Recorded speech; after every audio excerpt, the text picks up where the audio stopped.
The state funeral for Queen Elizabeth II. The service concluded in Westminster Abbey within the last half an hour. Scores of heads of state and dignitaries joining British lawmakers, the royal family and the country's most prominent figures. The service saw hymns and readings, many of them with a special connection to Britain's longest-serving monarch. One even from the wedding of then Princess Elizabeth and Lieutenant Philip Mountbatten back in 1947. Let not your heart be troubled. Ye believe in God, believe also in me. In my Father's house are many mansions. If it were not so, I would have told you. I go to prepare a place for you. And if I go and prepare a place for you, I will come again and receive you unto myself, that where I am, there ye may be also. And whither I go ye know, and the way ye know. Thomas saith unto him, Lord, we know not whither thou goest, and how can we know the way? Jesus saith unto him, I am the way, the truth, and the life. No man cometh unto the Father, but by me. If ye had known me, ye should have known my Father also, and from henceforth ye know him, and have seen him. Philip saith unto him, Lord, show us the Father, and it sufficeth us. Jesus saith unto him, Have I been so long time with you, and yet hast thou not known me, Philip? He that hath seen me hath seen the Father. Thanks be to God. Hundreds of thousands of people gathered outside Westminster Abbey and throughout central London, hoping for one last opportunity to pay their respects to the late Queen. With the funeral over, her coffin has now begun its journey to her final resting place, the royal town of Windsor. By the time the day is over, she will be laid to rest in St George's Chapel at Windsor Castle, alongside her late husband, the Duke of Edinburgh. So for more of all of this, as we watch those live pictures from London of the Queen's coffin making its way down the Mall to Buckingham Palace, it will, once it reaches Wellington Arch at Hyde Park Corner, be placed in the official state hearse that will then convey her on the journey by road to Windsor Castle. For more on all of this, we're joined by WION's correspondent in London, Alex Isat. Alex, obviously a very moving day in London. Give us a sense of your vantage point for all of this and what you're hearing from people on the streets of London as all of this takes place. Yeah, absolutely. As you can see behind me, the coffin is about to come across to a horse-guard parade here. As you can see, it actually is going towards there now, as you said, on its final journey. Now, it's obviously a very sombre atmosphere.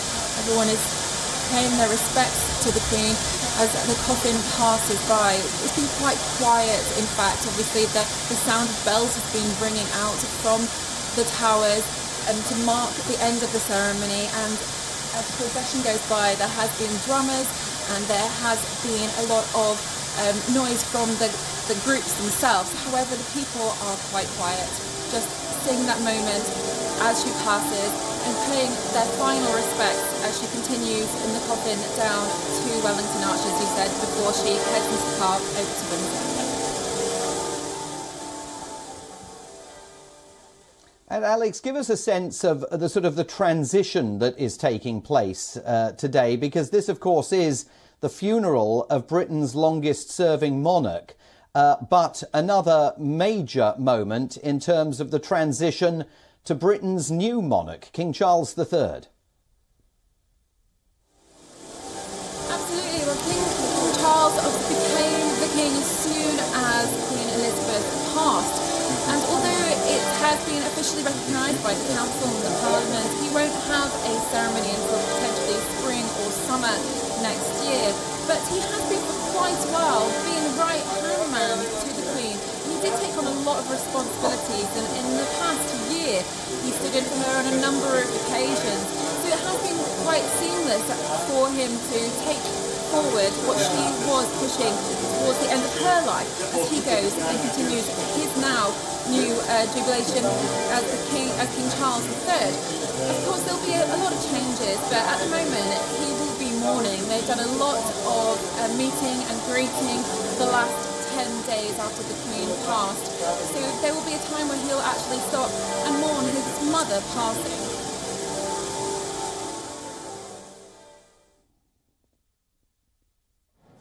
Alex Isaac, live for us in London on a momentous and historic day. We're also joined live today by Brittany Barger, the deputy editor for Royal Central, watching all of this from Florida here in the United States. Brittany, thanks very much for being with us today. It's breakfast time across America. The television networks here came on air very early, most of them at around 5 o'clock in the morning, to convey coverage of this funeral to American audiences. How interested are Americans in the events that are taking place in London and later in Windsor today?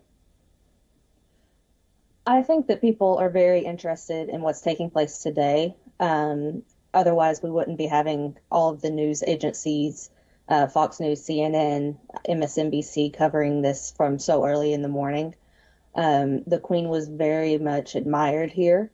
We obviously don't have a royal family, and we just have our politicians, which come and go. But I think she was a very admired lady because there's not really many people who remember a life without her on the throne. So she was that constant. And so I think everyone is very interested in watching it, in mourning her, and seeing the pomp and the circumstance that Britain does very well in all of when it comes to any type of royal event. And the memorial services that are taking place in the United States itself are not over yet. Washington, D.C.'s National Cathedral will be holding one on Wednesday, to which all the living past presidents of the United States have been invited. We don't know how many of them will be attending. Also, of course, we've seen a book of condolence being signed by President Biden and the First Lady at the British Embassy here in Washington, D.C., and similar things taking place at consulates in other parts of the country.